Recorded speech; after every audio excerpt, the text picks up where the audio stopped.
You're listening to WGUR 95.3 The Noise. The best music you'll find here, there, anywhere. WGUR 95.3 The Noise. Hey, I'm Isaiah Smith, your Monday Morning Sports Junkie, and you're listening to Waking Up with Thunder on WGUR 95.3 The Noise. Good morning, Milledgeville. This is your Monday Morning Sports Junkie, Isaiah Smith, and I am live with another edition for you guys this beautiful sunny Monday morning. We hope you guys have had a great start, and we thank you guys for getting up early to listen to me this morning. Going to run through some stuff real quick here. Got a special guest coming with us this morning.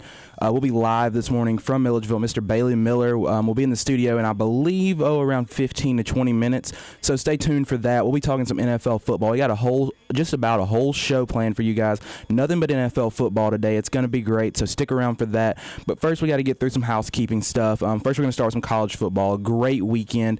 Got a little disclaimer for you guys. We're not going to recap the election. You've heard that. It's happened. It's over. And it's like Jim Harbaugh is completely irrelevant to what we're trying to do today, so we're not going to bring it up anymore. But the best weekend of the college football year by far.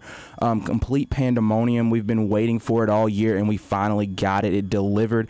And, I couldn't have been more excited. Number 2, number 3, number 4, number 8, number 10, and number 18 all fall in upsets. Michigan fell to Iowa on the last second field goal. Clemson fell in similar fashion. Washington just got overwhelmed by USC. A&M lost a close one to Ole Miss, and the freshman quarterback Shea Patterson. Talk about those freshman quarterbacks in the SEC. I think they're in a good way there with Eason and Jalen Hurts from Alabama. Shea Patterson, I believe South Carolina has a young guy that they're going with as well. So keep an eye out for them in the coming years. You could have a crop of great quarterbacks there. And then Georgia gets Kirby's first signature win, knock off number 8 or number 9 Auburn, I believe, and then Virginia Tech, they keep the door open in the ACC Coastal race with a big loss to Georgia Tech.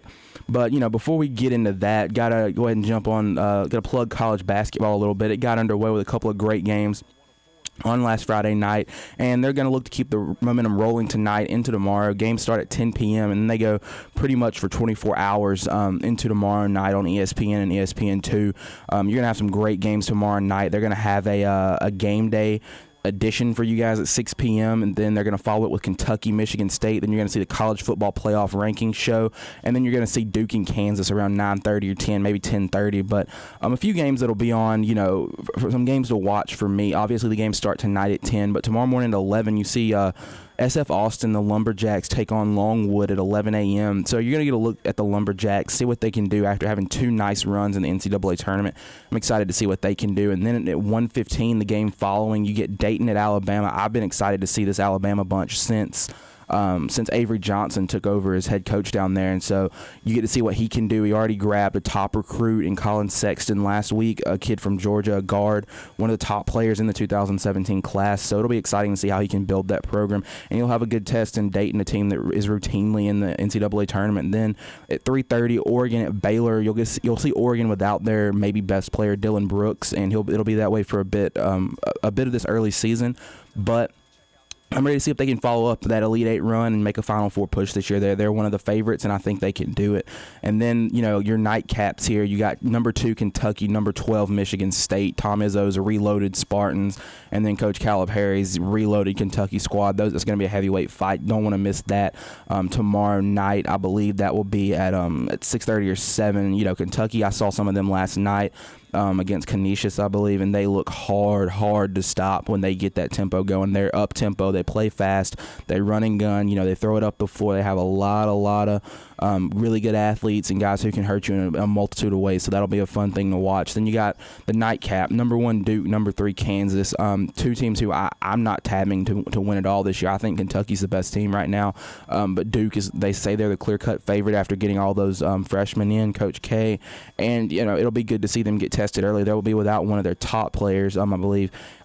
He's out with a knee injury at this point, but it'll still be a good test for the Blue Devils, and also for Kansas trying to defend that streak of I believe 12 or 13 straight Big 12 titles. And then also over on Fox Sports 1, You'll get a look at Maryland, Georgetown. They'll play at 6:30, and then you got number 9 Wisconsin, number 22 Creighton. Creighton, a team that is routinely in the tournament, routinely in the top 25. A team mid-major, kind of a mid-major, but they routinely make the big dance and make plays. So it'll be a fun game to watch there as well. So gonna go ahead and skip over that a little bit and jump into some college football. We're going to recap. Got I think 3 games to recap for you guys today. But the first one, Georgia-Auburn. Georgia, the Dogs grabbed Kirby's first signature win in probably the most appropriate way possible. And I said this is dare I say it, an Alabama-like defensive performance from the Dogs Saturday. I mean, you absolutely shut down Auburn's offense. It's been as hot as anyone in the country right now, and it's the best defensive performance I've seen from this team in 2 or 3 years. And the only touchdown of the game for the Dogs came on a pick 6 by Maurice Smith, but it just shows how good this defense is and also how much they've improved over the course of this season under Mel Tucker and Kirby Smart. I mean, you didn't allow a first down in the second half of this game, and you held Auburn's offense under wraps, with the exception of that one touchdown drive when Kerryon Johnson, I believe, scored a touchdown. But, 37 passing yards from a guy like Sean White, who has been as hot of a passer as anyone in the SEC or in the nation, arguably, over the past 3 to 4 weeks. And so, just a testament to what this secondary can do, led by Maurice Smith, the grad transfer, and then, guys like Quincy Mauger and, different guys like that. But only giving up 127 on the ground as a team. This group gashed Arkansas a few weeks ago. And once again, another testament to the defensive line. Trent Thompson looked outstanding, as did Jonathan Ledbetter. The secondary, like I said, led by fifth-year man Maurice Smith. And even though the defense carried this group once again, I can't say enough about the offense, especially that offensive line. I mean, it wasn't the prettiest day for them. They didn't play, the best, the cleanest game, but they didn't shoot themselves in the foot either. They kept things really simple, like I thought they do, very vanilla against Auburn's, really good defensive line, 5 to 6 personnel groupings. Young guys can, play and react instead of having to think so much. And, it all started with the run game, so kudos to the offensive line. I mean, this is the best team we've been able to run the football against all year. 135 on the ground. I mean, this year I think that'll get it done. And the salute to the offensive line. They did have mistakes and had holes in their game, obviously, but I can look past it. I mean, after the way they fought, the way they just fought to overcome the deficiencies, the shortcomings, and to get these running backs into open field. Chubb got over 100 yards on 23 carries, Michelle 55 on 10 carries, and Jacob Eason looked as good as ever. Salute to the O-line again. Gave the young man plenty of time to pass the ball most of the afternoon. Showed what he can do when he has a clean pocket. He dropped about 5 dimes down the field. Obviously a missed pass interference call that could have set up another offensive touchdown. But can't say enough about him, and we know what Eason can do. It's not a question what his skill set is when he's protected. And then you can't say enough about the freshman receivers. Charlie Warner, big third down on the drive that gave us a 10-7 lead when we let Rodrigo Blankenship put a field goal through there in the third quarter. And then Isaac Nauta and Riley Ridley were huge. Ridley had 3 catches for 89 yards, a beautiful one-handed grab in the first half down the sideline. And then Nauta 3 receptions for 43 yards, and he was Eason's safety blanket once again. Came through a couple times in the clutch when we needed him on third down. And I tweeted this during the game, but he gives me kind of a Gronk vibe with his skill, and I love it. I mean, anytime you're getting comparisons to the Patriots' amazing tight end, I mean, it's awesome. And he made plays at the most opportune times and really came through for this team on Saturday. So you can't say enough about what he has done for this team. So gonna keep rolling here, but salute for the Dogs. They're bowl eligible. They had a chance to get a winning record against major rivals. You've already beaten South Carolina. If you beat Tech and you've already knocked off Auburn, your only losses are Tennessee and Florida. So 3-2 against major rivals this year. Not a bad deal. And you got a real shot at being 8-4 on the year. You can't dispute that. Everyone thought we'd be 8-4 on the year, and you can't complain about that.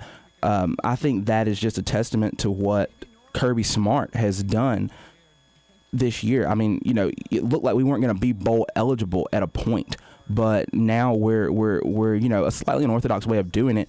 Obviously had the loss to Vandy at home, but you beat Auburn at home. That's an excellent win, and so I think that you're also making headway there. You're progressing, obviously, and you're doing what you need to do. But looking forward, here obviously a big win against Auburn, but Another big win because several recruits were in the building on Saturday in between the hedges. And so, a 3-star receiver, he tweeted about how special Athens was on game day. And I think that is just, something that all those guys got to experience, got to be a part of, and really got to see on Saturday. So an awesome, just thing to get that win. Let those guys experience that, see that. But if you're Georgia, you're right where you want to be. You got to make a legit shot at being 8-4 this year. You're rolling right now, and you're gonna head into a not the best bowl game. You're not even looking at Capital One, but you're looking at a decent bowl game. So we're gonna roll forward a little bit here. You got a couple more minutes for you. I got to run out and grab Bailey, but Clemson, Pittsburgh, Clemson. Was stunned by this loss, I think, and it really started. I'll give you guys the condensed version, but it started, short and simple.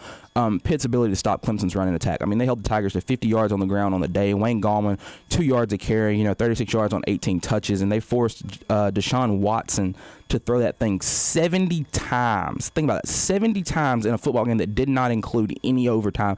That's no good if you're Clemson. I mean, he completed 52 of them for 580 yards and 3 touchdowns, but, he also had 3 interceptions, and none was more costly than the one in the fourth quarter where he should have just thrown it away, took the field goal to put the team up by, I believe it would have been 11, and really put the game out of reach. You're a stop, or even let them score and just recover the onside kick away from putting that game away if you're Clemson.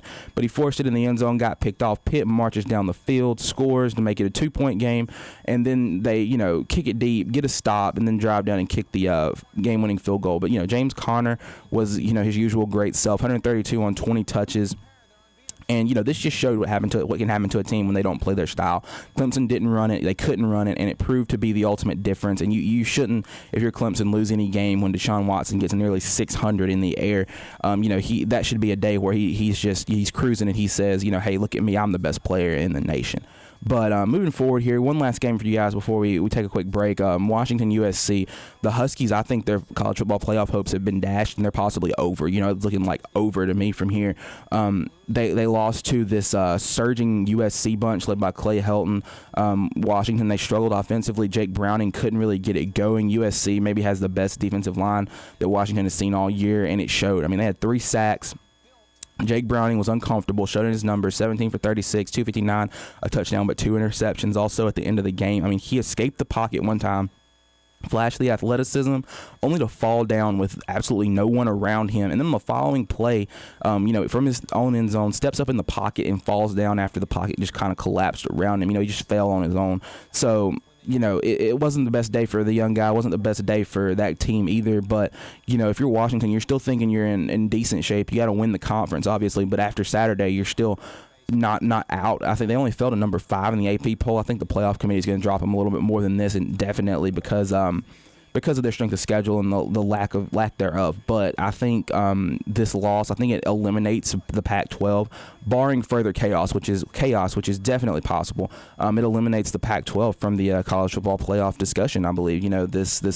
This loss here, unless you see a Clemson lose again, maybe Alabama or someone else of that nature fall again, I think the Pac-12 is running the risk of not getting a team in. So I'm going to take a quick break. We'll be right back. I'm going to talk some college football playoff poll where I think some teams should shake out. And then, after that, we'll look to jump into some NFL football. But stick with me. I have some Imagine Dragons coming your way, and I will be right back after this quick break. What's up, guys? We're back. We're talking college football playoff poll here. We do have Bailey Miller in the studio right now. He is getting ready and getting in makeup for the Periscope broadcast. So we'll have him ready for you guys in just a few minutes. But we're going to run through this top 10 poll, my top 10 poll, and how I think the playoff committee should grade this thing out. But number one, there's no need to rehash this, and we've talked about this before. Alabama's clearly the number 1 team in the nation. They're the best team. They look head and shoulders better than everyone else. And then number 2, I'm taking Louisville. They've been looking like the second best team of late. They're, close loss to a 1-loss team who I think has the best shot of making it back into the playoff. You can't deny what Lamar Jackson has done and the way they've been beating inferior opponents, barring Virginia. But they look like the second best team in the country right now. Then number 3, Ohio State. They're the obvious choice for here. I think they may even have a case for number 2, but they're easily in the top 4 after this weekend, after what they've been doing and the wins they've gotten. And they ultimately control their own destiny. You got to beat Michigan at the end of the year. And then you got to win the Big Ten championship if you're them, but also you got to get a little bit of help. They're also at the mercy of Penn State. So even if they win out and Penn State wins out, Penn State wins that Big Ten East division, and Penn State's playing for a Big Ten title and even maybe a college football playoff berth against probably Wisconsin, and the winner of that game may even have a shot at the playoffs. So it'll be interesting to see how that one shakes out, and if the committee gives the Big Ten 2 teams in Ohio State, or even the Ohio State Michigan winner and a Big Ten champion, if that's not one of those 2. But number 4, I'm going with Clemson. Even though they lost on Saturday, they still look like the next best team, and they're the clear-cut favorite to win the ACC. They hold the tiebreaker. If you don't remember, them and Louisville are on the same side, so that doesn't mean that Louisville gets another crack at Clemson, or another crack at even getting to the ACC championship, unless Clemson decides to lose again, which I'm not sure that they will. But this makes sense. They're the only one-loss team, I think, still in the top 4 based on their strength of schedule, their level of talent, and the way that that we know they can play with their playmakers, Mike Williams and guys like that. So number 5, I'm going to rock with Wisconsin. They're another team benefiting from Saturday's chaos, and they're back in the Big Ten race for sure. They're in the same state as Ohio State and Michigan. You got to win out, but if they win out, they're the Big Ten champion, and definitely the Big Ten champion, and they're probably in, which is just a statement of how crazy this year has been and how insane all this has been since it started just a couple of weeks ago with the playoff rankings, really. And then my number 6 team, Penn State, big win versus Ohio State earlier, and they're in business now. They're in a position where even if Ohio State wins out, if they win out, they win the Big Ten East, like I said earlier. And there's about 500 scenarios where Penn State can even lose, maybe one game. And if Ohio State beats Michigan, they're in the Big Ten championship because of the tiebreaker with Ohio State. So I think the most likely scenario out of all this is Penn State's going to be in the Big Ten championship game from the East, and this is complete chaos. What if Wisconsin beats Penn State, but Ohio State's only loss is to Penn State? Does the Big Ten get 2 teams, or does the ACC get 2 teams, or does nobody get 2 teams, or does Washington make some kind of late push, or does Alabama lose, their last 3 games and not get in? So there's all kinds of crazy scenarios and ways this thing could shake out. So it's going to be a fun ride from really even 7 and 8. Michigan is the 7th ranked team I have right now. They're another team in a great situation to basically win out. And you're in, even though you lost against basically the Kardashians of college football in Iowa. Iowa's a team that they're famous for not really doing a lot. They win a subpar division a few times, and suddenly you're famous. But I think that some of the biggest posers in college football, they don't ever play anyone. They really don't test themselves out of conference. But it'll be interesting to see what the Wolverines can do going forward here. Iowa gained a bit of legitimacy in my eyes after beating a Michigan team who's pretty good. I think has a pretty good defense on Saturday. And then number 8, Washington. They probably need this thing to implode in the Big Ten and the ACC. Maybe even need Alabama to drop a game, which is probably not going to happen, especially if they get through the Iron Bowl undefeated. So I think you may even need Alabama to drop 2 and Clemson to lose another game for Washington to get back in. And the same is true for your Big 12 teams who found a way to stay alive on Saturday after being basically out of it. I got Oklahoma at 9 and West Virginia 10. And these 2 teams, they're on life support in the college football playoff, realm of things in that big, I guess, vast solar system of possibilities. But, they're barely alive despite, having 2 losses early, Oklahoma is. And, the Houston loss doesn't look great now. They're a 2-loss team, but the Ohio State loss isn't terrible for Oklahoma. But they would probably need some kind of nightmare implosion, even larger than the one Washington needs to still get in, even if they win out. And then West Virginia, another team like Oklahoma, they're only a 1-loss team though, but they'd still need a major cannibalism, in the standings, maybe even the SEC, because they're a team. Their strength of schedule is not there. They're not. And they just haven't played, in one of the tougher conferences in America. But they do have a close loss to Oklahoma State, and how big is that now? I mean, if you win that game, they got to be kicking themselves, because if you win that game, you're in. You're the 4 seed. You're the number 4 team in America right now. If you win that game and you're West Virginia, instead you're 6 spots out and looking in. and you're really trying to make sure you just lock up the Big 12 championship and handle your business there. But those are my top 10 rankings. I'll have that graphic up for you guys in just a few minutes. But we're going to take one more quick break before I bring Bailey back in. We're going to run through some college football picks. He'll be on live with us. We'll be on Periscope as well, so be sure to check it out there. But stick with us. We have a quick song coming at you guys in the break, but don't worry, we will be right back.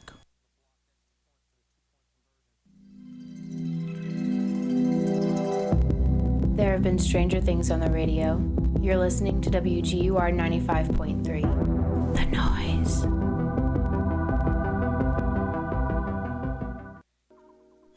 What's up, guys? We're back. I have Bailey Miller in the studio with me right now. He's sitting to my right. It'll be my left if you're watching on Periscope.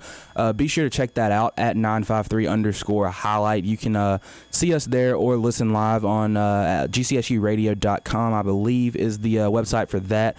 But once again, thank you, Bailey, for being here this morning. Thank you for getting up early, even though we don't have our 9 o'clock class. I didn't realize that when I asked you to do this, but thank you for still agreeing. But we're going to pick some college football games. Always fun to have a guest picker in here. And then a little later after that, we're going to jump into some NFL football. Bailey, I'm not going to hold it against him that he is a Cowboys fan, but I'm not saying I have a lot of great stuff to say about the Cowboys. That's all I'm going to say for that right now. Don't worry. But, first game of the weekend here, it'll be a Thursday nighter this weekend. Louisville, Houston, not as big as everyone previously thought back in September. A lot of people thought it would be kind of a play-in game, and one of these teams would be in, the other would be out. But, this one, it's going to be a good one, I think. 2 high-flying, good football teams on both sides of the ball. So who are you taking there, Bailey?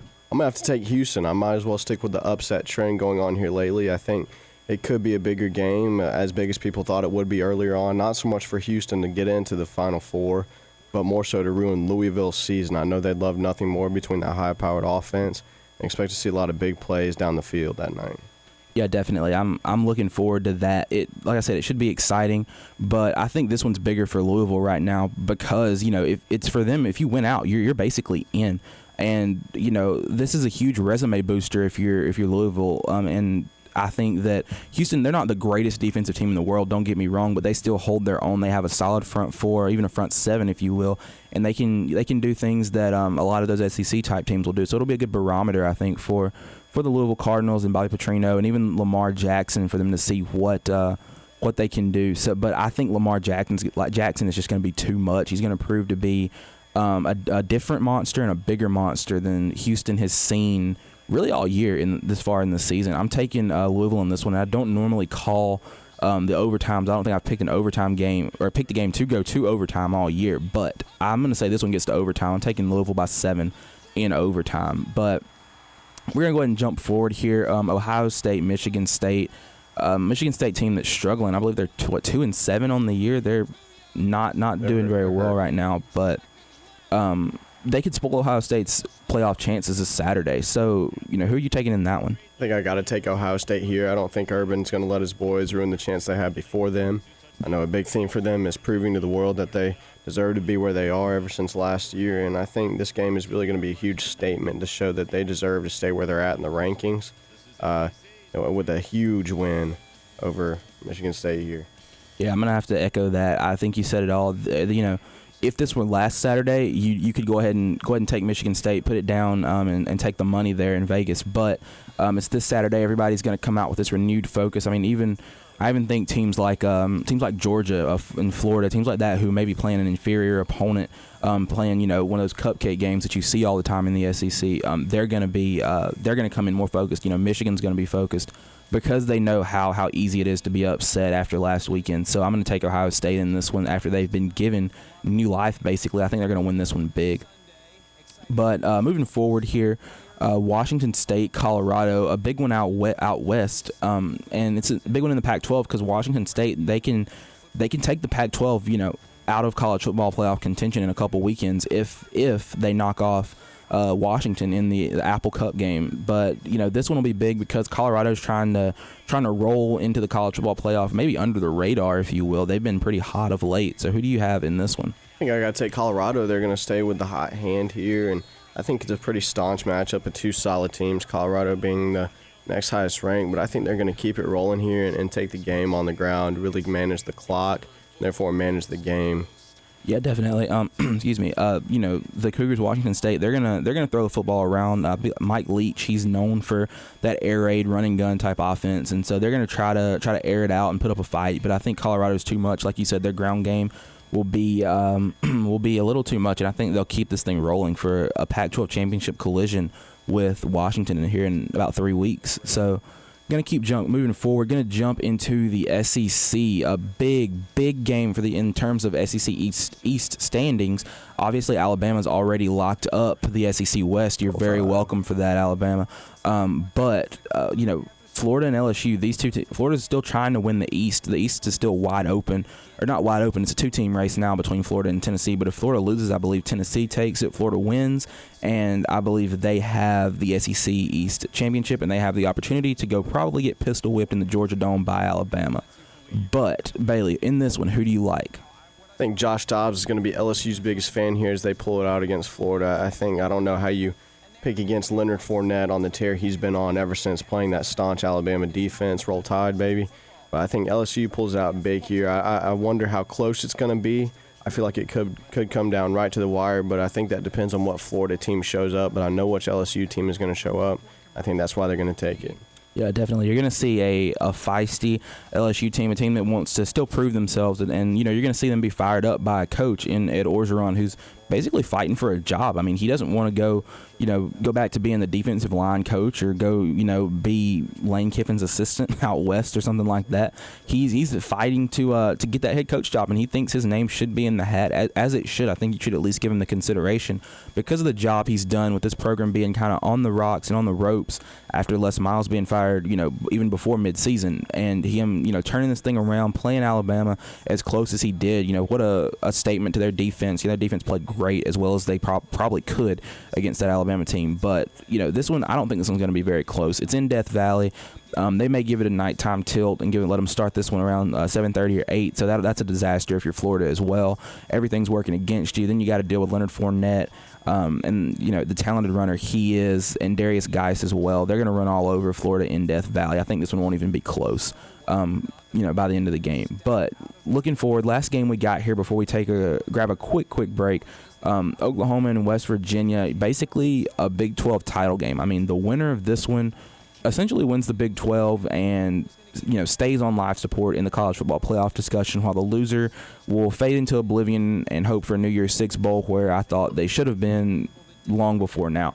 But Bailey, who's your team in this one? Who are you taking in this one? I'm going to take the Sooners on this one. I think it's going to be a closer game than people realize, but I think the Sooners are going to take it, especially off the legs of Perrine there. He's been having a great under-the-radar season.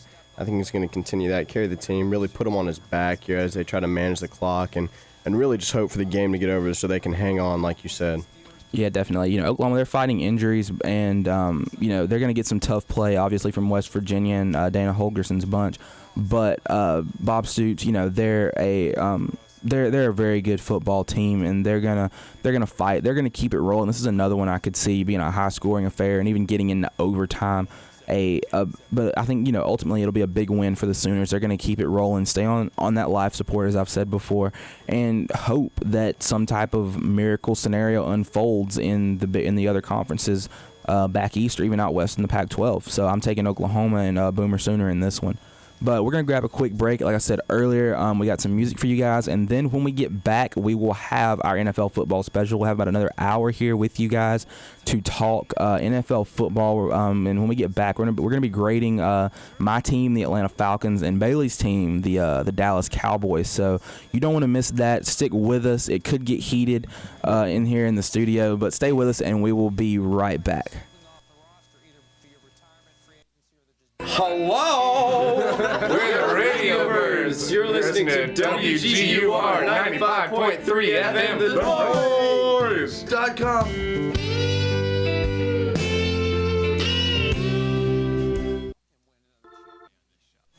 What's up, guys? We are back. This is your Monday Morning Sports Junkie live from Milledgeville, Georgia on 95.3 The Noise. Don't forget to check us out on Twitter or Periscope. You can watch the show live on Periscope, as a matter of fact, at 953_highlights. So I'm back with my guest co-host, Mr. Bailey Miller. Thank him again for being here. And we're gonna roll through some midseason report cards for some NFL teams. You know, we're past the midseason point. Obviously, Week 8 has come and gone. I believe about almost 3 weeks ago now. It'll be 3 weeks this weekend, but we're gonna grade some teams that are trending in maybe opposite directions, if you will. They're trending nonetheless, but and they're two of the hotter teams in the NFL. So we're gonna go ahead and jump into it. I'm gonna start with Bailey's Dallas Cowboys. I know we put my Atlanta Falcons first, but let's go ahead and start with Bailey's Dallas Cowboys. I want to hear how he grades this unit, if you will. So we're gonna go ahead and let's start. Let's start with the offensive line. Where are you putting this unit? Man, thanks for letting the better team go first of all. But I think you got to give the offensive line an A++++. I don't know how you don't. I don't know how you don't go ahead and hand the league MVP to guys like Zach Martin. You've got your whole offensive line there making the way for their future Rookie of the Year, if not MVP of the season. I mean, they're the life force of this team right now, and they're finally looking like the offensive line everyone said they are and could be. Yeah, definitely. The offensive line, I gave them an A+ as well. I mean, they're probably the premier offensive line. If you're a team in the NFL, this is who you're modeling your offensive line after. I think, if any team in the league has this offensive line, Cleveland wins 8 games with this offensive line. No questions asked. So, I mean, I have to give them an A+ with guys like you said, Zach Martin, and guys like that who can go up there and just maul guys up front and pave the way for your running backs, and then turn around and step back and pass block and protect your quarterback and keep a guy like Dak Prescott clean and off the ground. And I don't know if his jersey had a spot on it yesterday. I think they were wearing the white jerseys, and I don't know if he even got one grass stain on that thing. And that's just a testament to those guys up front. I mean, I have read some reports that say these guys, all of them, could win league MVP. You could actually give the league MVP to Dallas's offensive line, and I think they're deserving. I mean, the job they've done with the circumstances they've faced with a rookie quarterback, a rookie running back, and Dez Bryant being out in the time that he spent off the football field this year. So I don't think there's any way you can not grade these guys as an A+ and give them the highest possible mark for their midseason, their midterm, if you will. So, looking forward, the quarterbacks, obviously a bit of a controversy. We can go ahead and discuss that now. First of all, grade your quarterbacks, and then, go ahead and tell me, what do you think in this, the Romo Prescott debate? Where do you think, Jerry Jones, who I think has the final say, where do you think his verdict should be? I'm gonna roll with another A+ here. I've been a big fan ever since I've seen Dak Prescott progress through the NFL. I'll be honest, when we picked him, I was a little bit upset. I was holding out for Penn State quarterback coming out, Christian Hackenberg, but man, am I glad that the Raiders took him before we could, because Dak Prescott has been nothing short of incredible, possessing all signs of a possibly future elite quarterback. Not to get ahead of ourselves, but man, what a game manager in the highest sense possible he is. I think that's why you got to give him an A+. And really, last night, Jerry Jones, everyone in the world could recognize that ended any debate between who starts, him or Romo. Even according to Jerry Jones, which after the game all but alluded to Romo would remain the backup even when inactive. Even Bleacher Report releasing reports saying Tony Romo has spoken up finally and said he would be okay with being the backup in lieu of this team's success behind Dak Prescott. Yeah, definitely. I'm gonna give the young kid an A. I think A+. You maybe reaching a bit. I don't know if there is an A+ quarterback in the league right now, but I tend to be a bit of a tough grader on these I guess free response questions, if you will. Tend to be a little bit tougher grader for these guys here, but I'm going to give Dak Prescott an A, and there aren't that many A quarterbacks either, especially rookies who would grade out as an A. I mean, he's got all the intangibles, does everything correctly. A classy guy, a guy who does everything on and off the field right. I don't know if you've heard anything out of him in the media or in anything like that. No negative headlines, and I'm just in awe of what he's done on the field as well. I mean, he does have the best offensive line in football, but having, a rookie beside him in Ezekiel Elliott, who is one of the better running backs in the NFL right now, he's, found a way to be, like you said, a game manager in the highest sense of the word. I don't know. I don't want to compare him to guys like Matt Ryan or guys like that, but he does give me that that high tier game manager feel, and I think he can surpass that. He's got the makings to jump into stardom. He's a very athletic guy, can use his legs, a la Russell Wilson or guys like that. But he can also stand in the pocket and hurt you with his arm, and find his receivers down the field. He has a great receiving core. Cole Beasley, Des Bryant, Jason Witten, guys like that who can make plays. So I'm gonna give him an A. I think he is an A quarterback. He's top tier, definitely top tier game manager already at this point as a rookie. And also, as far as the debate goes, you said it all. I mean, there's no reason to take this team's rhythm away, take this team's chemistry away, and take this guy out of a position to be successful. I mean, Tony Romo, we know the guy he can be. We know he can lead this team to 12-4. We know he can, get to the second round of the playoffs or get into a championship game and fumble a snap and basically not basically rob his team of a chance to go to the Super Bowl. We know he can do that. So I think you got to roll with the young kid, roll with him, and if his play just gets so bad, I think you have to go to the veteran. But until that point, you got to keep Dak Prescott in there. You got to let him ride the wave, and who knows, maybe he does bring a Super Bowl home to Dallas for the first time in years. But I'm gonna go ahead and jump forward here. Look at the running backs. Personally, I'm gonna give the running backs an A. I think Ezekiel Elliott is as good as a runner as you will see in the National Football League this year and for probably many years to come, as long as that offensive line stays intact and stays healthy and keeps doing the things that it does. But Bailey, where are you gonna grade Zeke and Alfred Morris and all those guys? I got to give him an A. I think Zeke is the clear-cut winner for Rookie of the Year. I don't know how he doesn't get it. Hopefully, even by the end of the season, he might even shatter the great Eric Dickerson's record. He's in that company. Most everyone, the only people they can compare him to are Adrian Peterson and Eric Dickerson. So I think that definitely deserves an A. But more than anything, what people don't realize is there was even a drive last night against the Steelers. Zeke looked a little winded, and they were able to throw in Alfred Morris. They were able to throw in Darren McFadden, and I think that does wonders and definitely raises the A mark for them. Just they have a stable that people don't realize back there. Or for a bunch of really good guys, Alfred Morris, who just a few seasons ago was a breakout player, and now he's a very solid backup for when Zeke's legs get a little tired. He can come in, and that's a huge 1-2 punch for them. And I know the Cowboys have that offensive line, but the thing that's so special about Zeke is even guys like Zach Martin are coming out and saying, man, we're excited to see what this kid does when we do our jobs. I think that's just a mark of a really good player and really special running back. Yeah, I agree with that. I think any team would have been fortunate to grab him a lot, and some people even said that he doesn't warrant being the number 4 overall pick. But I mean, a guy like him, but you also hear guys like Mike Tomlin. I believe they were talking about it during the game yesterday. Mike Tomlin even came out and said that that this guy was a special player. He knew he was a special player, and he was one of the best players in the draft class. I think. I think that just is a testament to what Zeke can do, the way he plays the game, obviously, and his skill set. So I'm gonna give, like I said, give him an A. And really, I've really been impressed with what he's done. I thought he would have a very good year. I thought he would eclipse 1,000 yards, but I did not think he would get to 1,000 yards at this point in the season. He has, I think he's going to shatter Eric Dickerson's record.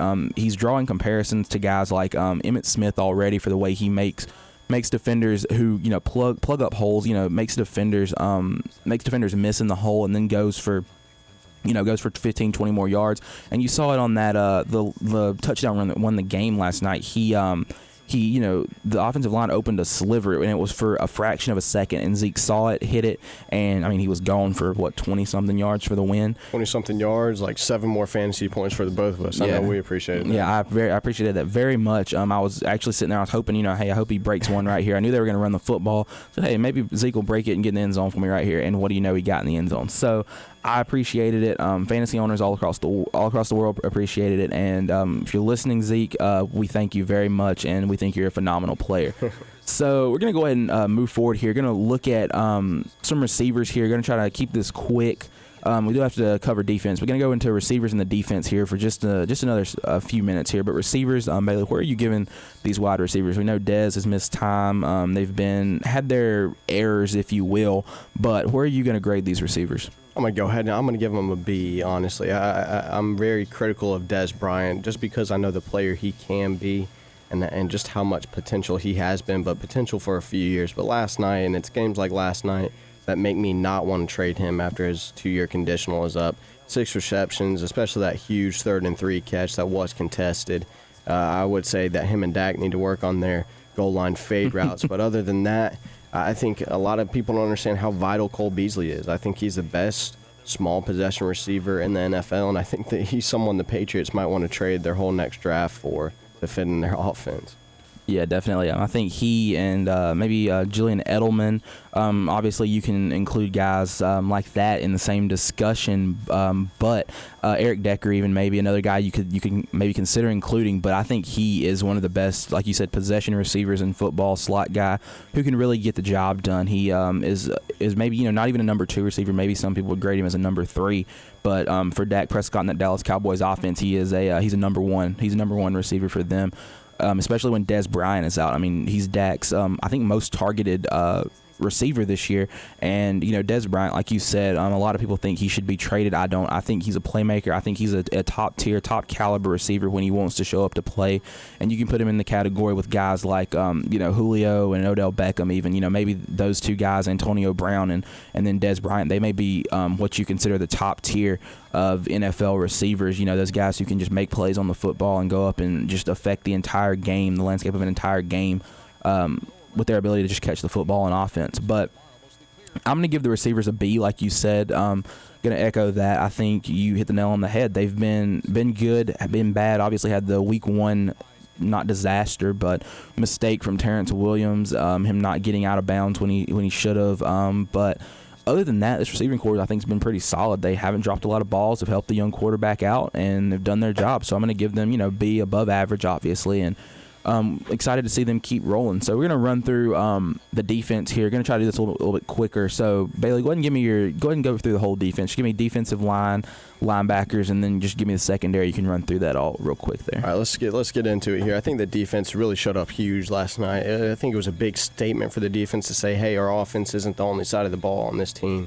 Lawrence showed up huge with a lot of tackles for losses and a huge sack there on a 3rd, and I think it was 5 or something for the Steelers that they really needed that. I think our secondary's hurting, literally and figuratively. We got a few guys out from injury, Church, and I'm pretty sure who else we got out. I know we got another secondary guy out, but man, J.J. Wilcox just makes me excited to see the hits he's going to lay. And I got to give some credit to Sean Lee. I'm not a huge fan of Sean Lee and his lack of athleticism, but seeing him chase down Le'Veon Bell last night, he gave me some confidence in that linebacker core. I think I'd give the whole defense as a whole maybe a B-, C+, but I think they're getting the job done.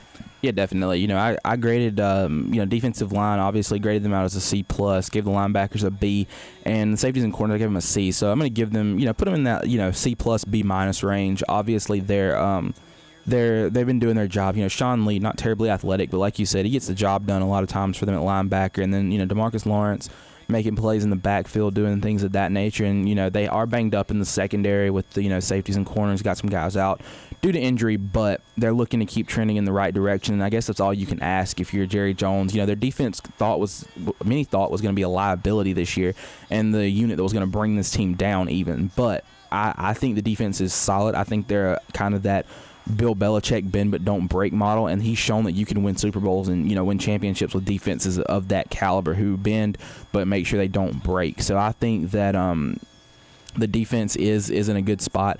They stepped up last night, showed they can stop a top-tier quarterback, top-tier receiver in Antonio Brown and Ben Roethlisberger. And so I think there's reason for optimism with this defense. They're going to improve. They're going to keep getting better as the playoffs roll around. So I think if you're a Dallas fan, you got to keep looking forward. But that's all we got for the Cowboys right now.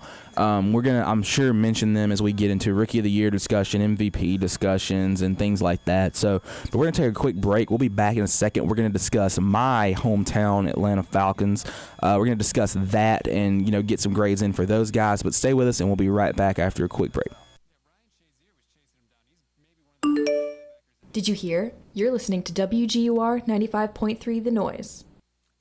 What's up, guys? We're back. We're talking some more NFL football for you guys. We have one more midseason report card, and then we're going to jump into some awards debates, if you will. Gonna look at the Atlanta Falcons, my team, my squad. I think they are in a very, very good position right now to number one, win their division and make a push to see Dallas in the NFC Championship, or Seattle, or a team like that. So, the offensive line, we're not Dallas's offensive line, obviously. I'm going to go ahead and give us a B- because we've improved that much. Last year, this time, I'd have probably given us an F or a C- because that's how bad we were. We couldn't protect Matt Ryan. We struggled to really do anything. We ran the football, okay for the first half of the year, but then we really struggled from there on out. So, Bailey, I know you're not a big Falcons fan, but where are you going to grade this offensive line? I got to keep up with them just because that's where we're at. But I'm going to give them a B-, like you said, maybe even a C+ on the side of the run game. But I think their biggest improvement has been keeping their franchise, Matt Ryan, on his feet, being able to get the job done on the offensive side of the ball. Yeah, definitely. That's the area I've been, I think, maybe most proud of. We haven't run it well. That's been one of the things that I've wanted to see us improve on and even get better at with Devontae Freeman and Tevin Coleman. But we haven't had a full stable of backs the past couple of weeks for the Falcons, in Atlanta. Tevin Coleman's been out with I believe, an ankle injury. And, Devontae's been obviously probably feeling a little bit of the wear and tear. We've been running with him and Teron Ward in the backfield. So this bye week is very well timed to try and get some of those guys back healthy. But, looking at the quarterback position here, Matt Ryan being the guy in Atlanta. But, Bailey, where are you going to grade him out, after his early season, I guess, success, if you want to call it that? I got to give him an A. I've always been a big fan of Matt Ryan. I think he's a more elite quarterback than people realize, more elite than guys like Joe Flacco and guys that have gotten Super Bowl. I still put him above them. I think he does a great job. I think he strikes downfield, not just throws the ball, and I think he really hits his underneath routes because he's had to this year. I think it's been a huge year for him, really solidifying year that he is Matty Ice and he is everyone who they think he could be. Yeah, definitely. I'm gonna even go as far to say as to give Matt Ryan an A+. I think if you want to go this far, he may have a case for most improved player in the NFL. Last year, if you look at what he did, he threw to Julio Jones probably 70-75% of the time that he dropped back to throw the football, and we had to throw the football in a lot of games late because we couldn't run it. So I think he's one of the most improved players in football, especially with that receiving core, having added Mohamed Sanu. Taylor Gabriel has emerged of late, a speedy guy, slot guy who can hurt you down the field, can run routes very well and uses speed. We like to get the ball to him in space and just let him outrun guys, kind of like Georgia does with Isaiah McKenzie.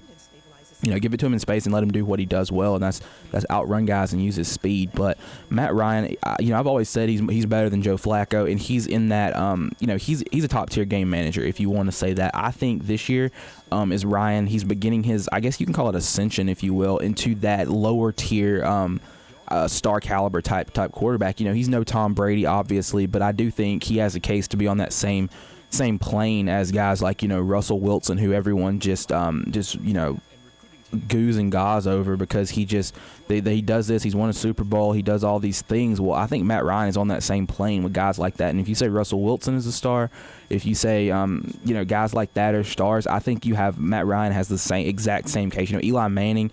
If you say Eli Manning is a star, even though he's won 2 Super Bowls, got a couple more Super Bowls than Matt Ryan has. If you say Eli Manning's a star, you have to say Matt Ryan's a star based on the numbers and the ability to make plays and things of that nature. So really like what Matty Ice has done here in Atlanta this year, the improvements he's made in year 2 under offensive coordinator who I thought should have been fired last year. But I've really enjoyed watching his improvement, and I think he's an MVP candidate right now. But, going to move forward here. Running backs, where do you have those guys graded out at? Devontae, Tevin Coleman, and guys like that. I think you give him a B+ here. I think Coleman's been huge, as well as Devontae. And more than anything, they've been huge in the dump-off game. When they can't get the run game going, they're huge in swing passes and quick outs, zip routes, and they take it and cut it upfield real quick, get 20-30 yards before they even get touched. They're just both speedy guys and really good receivers out of the backfield. So I think I even bump them up to a B+, a B on the run side of things, B+ on the reception side of things. Yeah, definitely. I'm gonna say that as well. I gave him a B. When looking at running backs, I just looked at the running side of things. But looking at their pass catching ability, they've been phenomenal. You can get it to them on quick outs and swings, out of the backfield as a check down option, and they'll take it and go for 20, 30 yards. And then you can also turn around and hand it to these guys, and they can also, hit the hole, go for 20, 30 yards. Tevin Coleman has gotten a ton of goal line work this year. He's, really proved to be kind of not a short yardage back because he's more of a speed guy. And I think he feels a little bit more comfortable out wide or even coming out of the backfield to catch the ball. But he's gotten a ton of work there. Devontae's, shown what he can do. And, I love their attitudes, love the way they compete, week in and week out, and the way that they come to play. But, looking at them from the receiving standpoint, the way that you can motion them out of the backfield and they can exploit mismatches has, changed this offense, even revolutionized it, if you will. Tevin Coleman, a guy who that was the one thing he wanted to get better at in the offseason, was running routes and, being split out wide in the slot and making plays out there. So I've really been impressed with him, the way they catch the football, they run routes, and they exploit mismatches on safeties and linebackers who maybe can't get up and cover them or can't run with them as well. I've been very, very impressed with that. So I'm going to give them B, maybe even a B plus with the way they've played as a an overall unit there. But looking at another position group on offense before we get to the defense, the receivers. Julio Jones out there. You knew what he can be. You know who Julio is. You know what he's going to do for your team. And also, you got a guy like Mohamed Sanu, who is a great compliment to Julio. Brought him in the offseason, one of the better offseason signings in my opinion. And then Taylor Gabriel, another guy like I talked about earlier. But Bailey, how are you going to grade these receivers for Atlanta? I think you have Julio Jones, who many don't realize, but in my eyes is the best all-around receiver in the NFL. Best physical specimen and best down the field guy. He'll go up over 3-4 guys, pull down the ball, and then run 10 yards after the catch. I think you hit the nail on the head. Mohamed Sanu was a huge pickup. I knew it would be in the offseason. They needed someone to complement Jones, and I think he's exactly the guy to do that. Not a huge playmaker, but speedy, and he'll catch the ball, especially over the middle of the field, and that's been huge this season. Yeah, definitely. I've been very, very impressed with the receivers. I'm going to give them an A-, actually. Julio Jones has been the guy, but even when he's had less than stellar games and, had games where he only caught 1 or 2 balls, other guys have stepped up. You saw Sanu in the Green Bay game. They blanketed Julio. Julio was a little nicked up there as well. And Sanu made plays. He caught the game-winning touchdown and did things like that. Taylor Gabriel can, run routes. They love going to him. Used him in the jet sweep type game against Tampa Bay a couple weeks ago. And they really, really do love this guy and, all their other options as well. I've got to include the tight ends in this one too. You look at guys like Austin Hooper, Jacob Tamme, even Levine Toilolo has shown that he can catch the ball after he was thought to be the blocking tight end. If you include them in the receivers, you have, I think, a consummate stable of guys who can catch the football. Austin Hooper has shown the type of games he can have, even though he looked relatively lost on yesterday up in Philadelphia at times. Levine Toilolo has done a very, very good job for this team in the red zone and making plays there. Jacob Tamme, the veteran presence, who can still get the job done. And even when you have Julio not being, Julio, you still have guys to rely on in Sanu, like you talked about. So I've been very impressed. Best pickup in the offseason by far, I think, for a team who is, right there on the edge of contending. And, I think that the receivers are maybe the best unit, if not, or is the best unit on this football team and the strength of this football team. So, going to go ahead and move forward here just a little bit. Going to look at the defense. Bailey, if you want to go ahead and just grade the whole defense, look at D-line, linebackers, and safeties and corners as a whole, where do you have this unit, grading out? I think the D-line's been more promising than people would have thought as far as penetration goes, and I think the linebackers, more than anything, have done a better job covering the width of the field. They've always been good in the box. I think they've definitely gotten better at covering those out routes, those quick things that can really hurt you. The secondary as well, I think they've done a really solid job. I might even say they might be the weaker part of the defense, but they've really stepped it up and I've shut teams down on the air attack side of things. Well, Bailey, I have some news for you. In case you didn't know or hadn't heard, our linebackers are fast and physical. So we've improved in that department as much as any on the football field, I think. we added, Devondre Campbell, Deion Jones, two guys, second and third round picks who a lot of people thought, okay, Arthur Blank said he wanted 2 starters or 3 starters, I believe. Did he want 3 starters? Yeah, he wanted 3 starters, and what did we get? We go in the first 3 rounds and grab 3 starters. We get 2 linebackers and a safety. Keanu Neal has proven to be a Cam Chancellor type back there in the back of that defense. Deion Jones, Devondre Campbell have both shown that they can play sideline to sideline at the outside linebacker positions. They've shown they can get in there and stop the run. They can rush the passer a little bit. And then you have, Vic Beasley, a guy in year 2 who has, kind of surged. I think he's second in the NFL in sacks, has made several plays, gotten after the quarterback on several occasions. And then you got the D-line, Adrian Claiborne, guys like that really getting after it, who have, shown they can still make plays and do that even though they're not the youngest guys on the football field. But, those linebackers, Bailey, I don't know if you've noticed, we're fast and physical on defense, and so I'm going to use that term as much as possible in this show. I'd say small and fast, small and speedy, I'll say that. I'm going to use this term as much as possible on this show right now. We're fast and physical. We're ready to play. We come up and we hit, and we've shown that what we can do. Our linebackers, they're not there yet, obviously, and this whole defense isn't there yet. We're not there yet. We still have holes. We still, have gotten exploited a few times in secondary. Some of that's youth, and some of that's not having, the best pass rush or having the right pieces in that defense. But it's improving, and I think that defense, as it improves, as the season progresses, we're going to be more than formidable come playoff time. We're going to be a force that I think will be tough to deal with for teams. When we go if we have to go on the road, we've shown we can go on the road and compete like we did in Seattle. And if you get us in the dome come playoff time, you can go ahead and I think you can almost put a W on that one for Atlanta, because there aren't a lot of teams who can come into the dome and win in that atmosphere, a postseason atmosphere. Let alone a regular season atmosphere, but a postseason atmosphere. It's special. It's something that you don't experience a lot. Those guys are going to be fired up and ready to play. Those young guys, and I think it's hard to deny the skill level and the talent this team will have come playoff time. So that's all we got for the Falcons. I'll have that graphic up. The report card will be up for the Falcons. We're going to get that up. Our turnaround here on Monday Morning Sports Junkie is impeccable with midseason grades. We got Georgia's up within the hour. We've gotten Dallas's up already, and we will have the Falcons up as soon as the segment ends. So teachers out there, for all those of you guys wanting to assign these gaudy midterm assignments and things like that. We've done our homework, and here we can get our midterm grades out in the hour. What is your problem?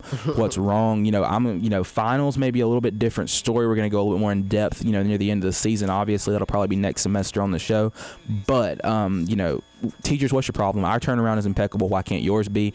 But we're going to take one more quick break before we get into a little bit more NFL talk. We're going to talk some NFL MVP, Rookie of the Year type stuff, some other, a little bit debatable things. Hopefully we'll have a little bit more debate here. We've been pretty uniform, I think, and that's pretty okay, I think. So far. We've been pretty uniform, but I think we have we'll have some differing opinions coming up for you guys. So stick with us, and we'll be right back after a quick break.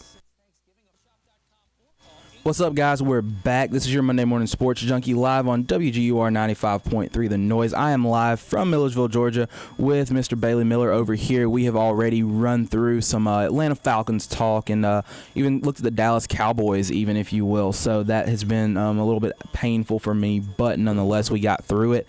And so if you want to check us out live, if you got any suggestions, anything you want to hear, if you want to hear Bailey sing a song live on the air, please make sure to tweet me at 953_highlight. You can also check the broadcast out live on Periscope as well if you want to see our beautiful smiling faces this morning. So I'm going to go ahead and jump back into it with some NFL MVP talk. Top MVP candidates for you, Bailey. I know who my guy is, but I just want to hear what you have to say on that matter. And top MVP candidates, I said it earlier, I think you could even hand this one to Zeke on top of Rookie of the Year. I know that's not very likely. But other than that, MVP guys, I think Tom Brady is always in the mix, as usual, especially as the postseason gets here a little closer and it becomes more clear and clear that the Patriots are the Patriots and do what they do and are always a shoe-in for that Super Bowl contention. I think another MVP guy that people just got to recognize, especially, like I said, it'll become more solidified come postseason, by Aaron Rodgers. I think he could be the greatest quarterback of all time with a few more Super Bowl wins to match Brady. But I'm going to go back to my biased ways and say you might as well go ahead and give it to Zeke. Yeah, that right there, talk like that is why Stephen A. Smith says that Dallas Cowboys fans are the most delusional fan base on the earth. And so, I'm going to go ahead and tell you guys, if you saw me, you know who my guy is. I tweeted this earlier. I believe it was a Bleacher Report asked who your top 4 MVP candidates were. And if you saw my tweet, I said my top 4 are Matt Ryan at number 1. Number 2 is the Atlanta Falcons starting quarterback. Number 3 is Matty Ice. And number 4 is the guy who wears number 2 for the Falcons. So, you know where I'm at. But I think Matt Ryan should be the MVP of the league right now. He has the numbers. He's leading the league in passing yardage. One of the top guys in QBR, I think. And I think he does have an inside track on it right now, even though guys are right there on his heels. I don't think he's a shoo-in at this point. He's got to keep being stellar. Got to have great days like he's had in the weeks prior to this week. He wasn't stellar in Philadelphia yesterday. Part of that could have been because of the weather. Another part, you weren't sharp. You've had this weird break after the Thursday night game, and you haven't played in, I believe, 12 days or something like that. There's a weird break there. It's almost like a mini bye week, so it can affect rhythm as well. I understand that, but he's got to keep being stellar and spectacular if he wants to win the award, which I think he can be. They have a bye week this week, so they're going to get a chance to get some rest, to get some guys back healthy. He'll have his full arsenal, and Tevin Coleman and Devontae Freeman, Jacob Tammy back. The defense will be at full strength again. Hopefully you get Devondre Campbell, Deion Jones back at full strength, and some guys like that can make it back, even Desmond Trufant, who didn't play. But looking down my list, obviously, like you said, Tom Brady is a guy who is always there. He I think is a guy who, even after missing 4 games and maybe having the best season in the NFL right now, hasn't thrown an interception, has looked just absolutely marvelous in his return. And then, looking forward, you got guys like I think Derek Carr is another name. He's a young guy in his 3rd year right now out of college, and really has really come on for this Oakland team who leads the AFC West. If you don't remember, they beat Denver in a big Sunday night game, and I think he's got a lot of the weapons. That defense has improved. His offense, around him has got playmakers. He maybe has the best receiving core in football, or at least, a top, 3 or 4 in Crabtree, Amari Cooper, guys like that who can go out and make plays. But then, on down the list, I think Ezekiel Elliott, you got to put him in contention. I don't know if they'll give him Rookie of the Year and MVP, but I think he's got to be in the conversation. Then you're looking guy like Russell Wilson. The second half he's been having. He had a great one last night. Beat the Patriots, had a very, very good game, even though, there was a little bit of controversy there. The officials once again... Oh, man, you got to give him the call. Once again favored the Seattle Seahawks, and it's getting to a point that it's borderline ridiculous at this point. It's like the NBA and LeBron James. Man, you got to take it back to last season when Dez caught the ball. I mean, the officials clearly always been on the Seahawks side of things. Yes, Dez caught it. It's clear. You missed that one. You missed the blatant pass interference. 2 officials, not one, 2 officials miss it against my Falcons a couple weeks ago when we win that football game if Julio gets that call. I understand you can't leave it in the hands of the officials, but come on, you got to make those calls. Those are the easy ones. Those are the ones that you get paid to make. And then, a couple instances like that, it's becoming, just obvious that the NFL likes the Seattle Seahawks for some reason. That is very beyond me. But Russell Wilson, a guy who's having a good year nonetheless. And then, Von Miller leading the league in sacks. I think he can make a late push. And then my last guy, I got a pretty long list, but I think a guy like Dak Prescott, he's been very good. Oh, yeah. And I think he'll be in Rookie of the Year conversation. If Zeke wins the MVP, I think Dak will be Rookie of the Year. But I think you have to consider him in what he's done, especially if the Dallas Cowboys find a way to get to the Super Bowl and he keeps putting up, the numbers like the ones he's put up. I don't see why he's not, he doesn't jump up the list and maybe is in the discussion. So yeah, a lot of guys, a lot of people, their big knock on him is his touchdown numbers. I tell you what, I can't remember when a quarterback's job description changed from winning games to throwing touchdowns. I think the biggest thing he's done is he's led this team to an 8-1 season. The last quarterback to do that was Roger Staubach with Tony Dorsett in the backfield, 1977 Cowboys, and guess what they did? They went on and won a Super Bowl. I think that might be the big thing that gets in the way of Matt Ryan's Cinderella season from being the most improved player on the most improved team, not most valuable player on the best team in the NFL, America's team, Dallas Cowboys. Yeah, I mean, you can't deny what Dallas has done. I mean, even though I don't, love to just fawn over the Cowboys and talk about how great they are, like some people do, even people who claim to not be Cowboys fans. I'm not even saying Cowboys fans, like you have every right, but people who claim to not be Cowboys fans will sit here and just fawn over Dallas and what they've done. But I love Dallas and Jerry Jones, and they'll play into that media circus that the media, the media does overhype Dallas. I'm not gonna say they don't. don't, but they'll just play into that, and it annoys me on another level. But I mean, I can't deny what Dallas is. I mean, 8 in a row. I mean, I don't know if 8 in a row. Can't remember the last time that happened. It was with the Super Bowl team, like you mentioned, back in the 70s. So I mean, you can't deny what Dallas has done with their young guys and what Jason Garrett, probably Coach of the Year in my opinion, I think has done. And you got to give him that. I mean, what he's done with what he's had to work with. So I think that obviously you can't deny that. And Matt Ryan, like you said, most improved player on probably the most improved team. I'm not going to deny that either. But I do think Dallas has a very legitimate Super Bowl shot with Dak Prescott back there in the backfield. So that'll be interesting to watch going forward. But going to move forward here, going to look at some Rookie of the Year candidates, on both sides of the ball, even your offense and defense. I have a complete list of guys. So, Bailey, who are your guys, your Rookie of the Year candidates? I know we've talked about Zeke, Dak Prescott even, but who are some guys who you think that could still be alive in that discussion? I said it. I think you still got to include Aaron Rodgers. I'm a huge Aaron Rodgers fan, big advocate for him. I think he's the most all-around talented quarterback. But I'm going to get into Derek Carr, like you said just a little bit ago. I think he's a real dark horse for this award here. He is an amazing quarterback, and I've said that since his draft class. I've always said he'll be the best quarterback out of his draft class. Sure enough, he is. And a year ago, I said the Raiders, and this is a very ambitious prediction, but with the way they're playing, I said they would get to the Super Bowl and win it within 5 years with him at the helm. I think they're well on their way, and I think it has everything to do with him. News released just a week ago that he was about to sign a blockbuster deal in the ballpark of $123 million. Wow. To stay with the Raiders, and they believe in him and that franchise no matter where they end up. I think they have their franchise in Derek Carr and Amari Cooper. And I think people need to recognize and be put on watch that this guy is an MVP candidate, and he really does deserve that recognition. Yeah, definitely. I'm jumping on the bandwagon as well. But going to jump forward a little bit. Look at Rookie of the Year right here. Who are your guys for Rookie of the Year right here?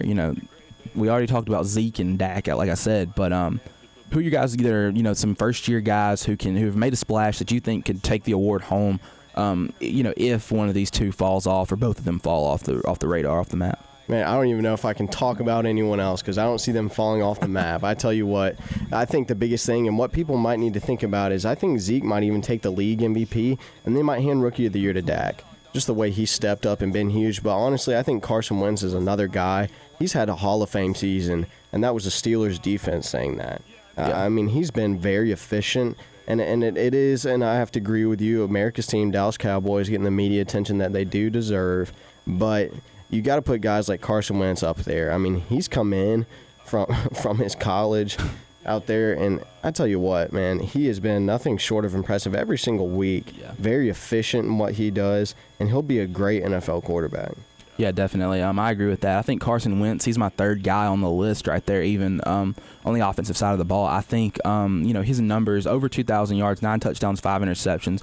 The touchdown numbers aren't there, like you said about Dak Prescott, but I do agree with what you said. When did playing quarterback in the NFL become more about throwing touchdowns and less about winning games?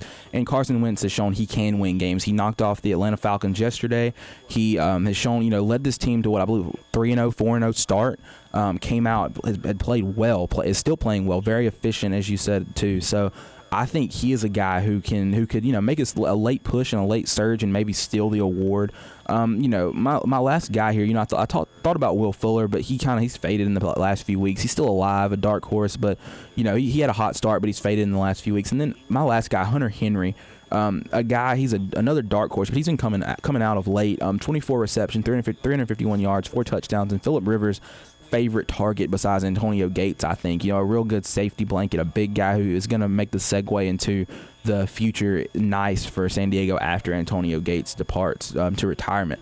But, some dark horse guys on the defensive side of the ball I'm looking at. My guy is Deion Jones. I mean, the Atlanta Falcons linebacker, he's one of 4 outstanding rookie starters for Atlanta. He already got 64 tackles, 2 picks. He's a major player, major difference maker in the Falcons front 7, and he keeps improving week in and week out. I don't think I've seen him make the same mistake twice, and, I think he's going to make this defense very good. And another guy on the defensive side of the ball, Keanu Neal, a rookie that could, our first rounder, and a rookie that could, be the next Cam Chancellor, if you will. He's a hard hitter, comes up and run support, also defends the pass very well. 65 tackles, 4 forced fumbles on the year. So that's very, very good. And then my last guy, our undrafted free agent, defensive player, Brian Poole, has emerged as the slot corner. I think he's a very, very outside shot to win it, and I don't know if he'll even be in consideration come the end of the year, but he's completely unexpected, and it's, it shows how good Dan Quinn is at recruiting, recognizing who is the guy for his scheme and scouting these guys and seeing their, how good they can be and, seeing potential. But look at what this guy's done. I mean, 36 tackles, 6 passes defended, and he's undrafted. I mean, nobody thought this guy was good enough to take in however many picks there are in the NFL draft. Dan Quinn signs this guy late, and he's making a late push for Rookie of the Year. So, I can't deny what this guy has done, and I think he deserves to at least be in consideration. So, we don't quite have time for a quick break. It's about 8:58. So we can go ahead and run through Super Bowl contenders if you want. I know this segment will make the segment a little bit longer, but if you want to go ahead and jump into Super Bowl contenders, Bailey, that'll be cool. And we can get out of here hopefully as close to 9 as possible. But, who are your Super Bowl contenders? Just give me your top 2 or 3 out of, both conferences, AFC and NFC. I'm going to go top 2 here. I'm going to go with the Patriots. I think you have to. I think they're always in contention. Just the way Tom Brady leads that team, and what you're getting with the New England Patriots. Despite a loss last night, which probably should have been a 1, had the dadgum officials not favored the Seattle Seahawks yet again, I think the Patriots are always up there. It's no surprise, but more than anything, I think it comes at the hands of LeGarrette Blount this year. He's been a huge guy for not only my fantasy team, but their team in general. A guy they've signed multiple times and even released, just like Belichick does, but he's back now, and he seems to be resurgent. Now, I got to go with my actual pick here, Dallas Cowboys, Super Bowl champions 2016. And I know all the fans say it, but this year, I mean it. It's our year. And I think that comes at the hands of Dak Prescott and Zeke Elliott. Like I said, the last time a quarterback on the Dallas Cowboys led them to an 8-win season, 8 in a row, no losses, was Roger Staubach and Tony Dorsett. And in all honesty, we should be undefeated had Terrence Williams had a head on his shoulders that game. And, I mean, you got to think about that. And I know we play in a weaker conference. I recognize that. But it's road wins like last night that make people realize that, hey, this team is for real. And tell me who's going to get past that line. And even when they do, I think Dak Prescott, and what makes him so special, is he's doing things that Tony Romo can't, or at least used to be able to do. He has extended plays like that 3rd and 3 that really turned the game around last night. He was able to scramble around, find Dez on the sideline, and really trademark that offense. I think they're going to take it this year. I really do. They're going to go deep. They're going to rely on the legs of Ezekiel Elliott, the brains of Dak Prescott. And when those fall through, they'll rely on veterans like Alfred Morris. They'll rely on leaders like Dez Bryant to pump the team up, line like Zach Martin, Doug Free. And I think they're really going to get it done. There's something special going on with this Cowboys team this season, something we all get to see. And I know whether you're a fan or not, you got to appreciate a dynasty looking like a dynasty again. And that comes behind the mind of Jason Garrett and Jerry Jones actually letting the team do their job. Thank you, Jerry, for not getting too in the way. Yeah, definitely. I think you got to look at Dallas, and if you can get past the Seattle Seahawks and the officials, I think you they may be the clear-cut favorite. You asked who can get past that Dallas offensive line. I can tell you who it is. It's the fast and physical bunch from down south from Atlanta. It's that bunch led by Vic Beasley on the edge. Adrian Claiborne, a defensive end by natural position, but moves inside on 3rd downs. And let me tell you, we're so fast, we're so physical that it's going to be. We're just going to manhandle the Dallas Cowboys offensive line. No, we're not going to manhandle them. But I would love to see that matchup, an NFC championship matchup between Dallas and Atlanta in Dallas or the Georgia Dome, either place. It'd be amazing. It'd be a nice change of scenery to see. Nonetheless, I hope that one of these teams goes to Seattle and knocks off the Seahawks in one of the earlier rounds of the playoffs and sets up this nice matchup between the two teams in the NFC. And I won't be mad if either team makes it out of the NFC. To be honest, I want Atlanta to win. Don't get me wrong, but either one of these teams, I think, has a very good shot. Along with Seattle, they look like the top 3 in the NFC, barring some late surge from Arizona. I just don't think they have it this year, just with the injuries, and they just don't have the same rhythm that they had last year. The Cardinals don't. But in the AFC, it's the Patriots to lose, but don't be surprised if the Raiders get Tuck Rule revenge. I'm gonna tab them as one of those teams. I think they could not be their defense isn't too shabby. They're led by Khalil Mack, second-year player. Also added Bruce Irvin, Shalik Calhoun at the strong side linebacker. Then the secondary is much improved. Carl Joseph, a rookie out of West Virginia. Then you got Reggie Nelson and Sean Smith at the corners. And they really hold it down. And then Derek Carr on the offensive side of the ball. We've talked about it. You said it. He's an MVP candidate. And so I think you're looking at one of these two teams out of the AFC. But, anything can happen. Pittsburgh's not out of the mix. Denver isn't out of the mix. But my four favorites, 4 or 5 favorites, I'm taking, Dallas, Atlanta, Seattle in the NFC, and then really New England and Oakland out of the AFC without discounting what Denver can do on the defensive side of the ball, obviously.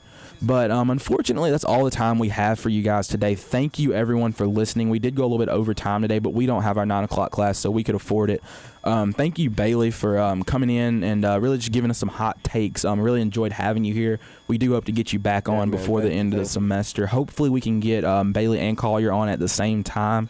That would be that would be very, very intense on here. You got 2 rabid Falcons fans, and then Bailey, who is a Cowboys fan, but one Cowboys fan I think equals 2 Falcons fans. Might even equal 3. I don't know. We can get big sometimes. Yeah, definitely. So, but thank you once again for coming on. I enjoyed it. We hope you had a great time, and I thank all of you for listening. I hope you guys have a great week, a great Monday. You can check the show out. I'll have it up on YouTube hopefully by the end of the week. And we, if you want to check out a segment you missed, check it out on Periscope at 953_highlight. Also, check us out on Twitter. Be sure to follow, retweet. Let us know if there's anything you want to see or hear in the coming weeks. Obviously, I'm open to suggestions always. So just let me know. But thanks again, and hope you guys have a great week as always. Go Dogs, and we'll talk to you guys again next Monday. So have a good one.